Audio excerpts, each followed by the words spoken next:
नमस्कार मित्रांनो, सर्वांना शुभ सकाळ. आपला दिवस आनंदात जाऊ. मित्रांनो, आज बकासूर आपल्याला 100% पाहताना पाहायला मिळणार. तर ते मैदान कोणतं? तर मित्रांनो, बकासूर आज घाटावरती नाही तर प्रथमच नाशिक जिल्ह्यामध्ये पळताना पाहायला मिळणार. मैदान कोणतं? तर मैदान असणार आहे आमदार केसरी. या मैदानात मित्रांनो प्रथम क्रमांकाला बक्षीस असणार आहे 2 लाख, 2 नंबरला असणार आहे 1.5 लाख, तर 3 नंबरला असणार आहे 1 लाख. अशी लाखांमध्ये बक्षीस आहेत. तर मित्रांनो, बकासूर या मैदानामध्ये 100% पळताना पाहायला मिळणार.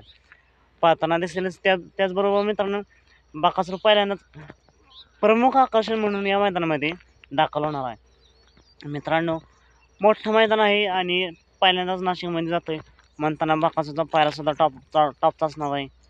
पायरा कोणता हे आपण पाहणार आहोत. त्याआधी मित्रांनो आपण पाहूया लखनचा पायरा कोण असेल. तर लखनचा पायरा असणार आहे छत्रपती संभाजीनगरचाच सम्राट कोण, तर जो राजासोबत बोलतोय तोच. त्याचबरोबर मित्रांनो, याच मैदानात आपल्याला द्वारल्याचा हरण्या 622 हा सुद्धा पाहताना दिसणार आहे. हरण्याचा सुद्धा पायरा नवीनच आहे.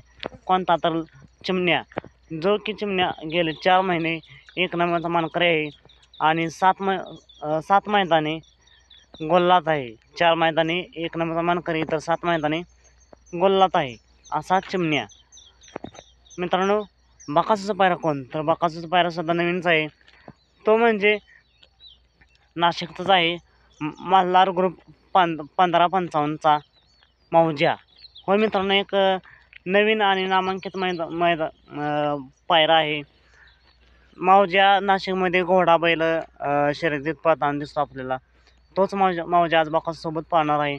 तरी मौजा आणि बकासूरला खूप खूप शुभेच्छा. मित्रांनो, तुम्हाला काय वाटते? बकासूर आणि मौजा या मैदानात 1 नंबर करतील का? हे कमेंट करून नक्की सांगा. मैदानासाठी येणार आहे सर्वच नंदींना मनापासून खूप खूप शुभेच्छा.